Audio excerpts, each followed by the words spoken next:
আজকে সকালে যে কার মুখ দেখে ঘুম থেকে উঠেছিলাম কে জানে। সকালে ঘুম থেকে উঠেই দেখি চারিদিকটা পরিবেশ এরকম, সারা বিকেলটাও এরকমই ছিল। তাই ভাবলাম একটু ঘুরে আসি মেলা থেকে। ও মা, বাইরে বেরোনোর পরেই দেখি এরকম কাঠফাটা রোদ। কেমনটা লাগে বলো তো। এই কাঠফাটা রোদ দেখে দুজন হাত ধরাধরি করে হাঁটাহাঁটি করতে লাগলাম রিকশার জন্য। হেঁটেই যাচ্ছি, ভাবলাম যে মেঘ হবে, কিন্তু বের হয়ে গেল রোদ। হাঁটতে হাঁটতে আমরা রিক্সা নিয়েছিলাম, কিন্তু তারপরে শুরু হয়ে গেল আর এক কাহিনী। আমার জুতাটা মাঝপথে ছিঁড়ে গেল।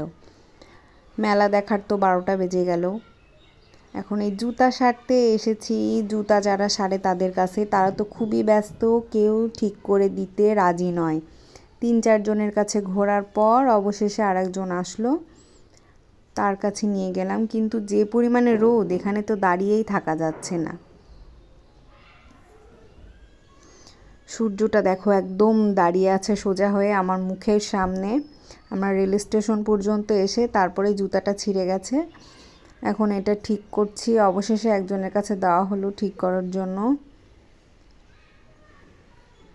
এবার ঠিক কমপ্লিট হয়ে গেল।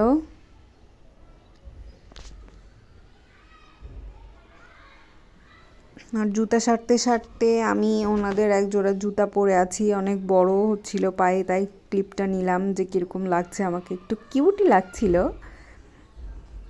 এরপরে দেখো মেলায় এসে দেখি তো আরেক কাণ্ড। মেলার সব কিছু গোছগাছ করে তারা চলে যাচ্ছে। আজ 1 মাস ধরে মেলা হচ্ছে, আসার সময় পাচ্ছি না। আর আজকে যে এসেছি আর আজকে মেলা শেষ। কোন কপালে যে আজকে উঠেছিলাম। দেখো চারপাশটা সব খোলা হয়ে গেছে, কমপ্লিট। কি আর করার, মেলা তো দেখতে পারলাম না। মেলার বাসগুলাই ভিডিও করে নিয়ে যাই তোমাদের জন্য। এখন দেখো মেলার একদম সামনে একটা ছোলা মাখা বসেছিল। এই ছোলাটা আমরা প্রায়ই খাই, এটা খুব টেস্ট লাগে আমার কাছে। একটা তেঁতুলে টক অ্যাড করে, এই জন্য ওটা খাচ্ছিলাম আর মনের কষ্টে মেলার বাসগুলাকে দেখছিলাম। এরপরে নিয়ে নিলাম চটপটি। এই চটপটিটা আমাদের বাসার সামনের দোকান থেকে নেওয়া। আমার কাছে খুব ভালো লাগে, যেহেতু মেলায় কিছু খেতে পারলাম না সেই দুঃখে বাইরের চটপটি খাই, কি আর করার। আমি চটপটিতে টক খুব একটা পছন্দ করি না, তবে অল্প পরিমাণে নিয়েছি। এর মধ্যে ডাল ছিল, শসা ছিল, চানাচুর। চটপটিটা বেশ মজাই ছিল। এটা কাটাইখানা মোড়ে একদম বসে। ওটা খুব টেস্ট লাগে আমার কাছে, এই জন্য এখান থেকেই বারবার নিই।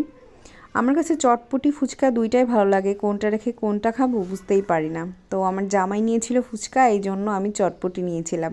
আমি তো জানি যে তার ফুচকা থেকে আমি ভাগ পাবো, এই জন্যই তো আমি চটপটিটা নিয়েছিলাম।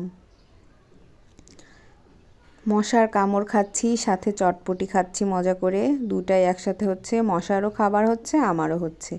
এই দেখো এবার জামাইয়ের ফুচকা থেকে ভাগ বসানো শুরু করে দিয়েছি। নিয়ে নিলাম একটা টুক করে, নিয়ে খেয়ে ফেলবো। তার ফুচকা আমি আবার নিয়েছিলাম।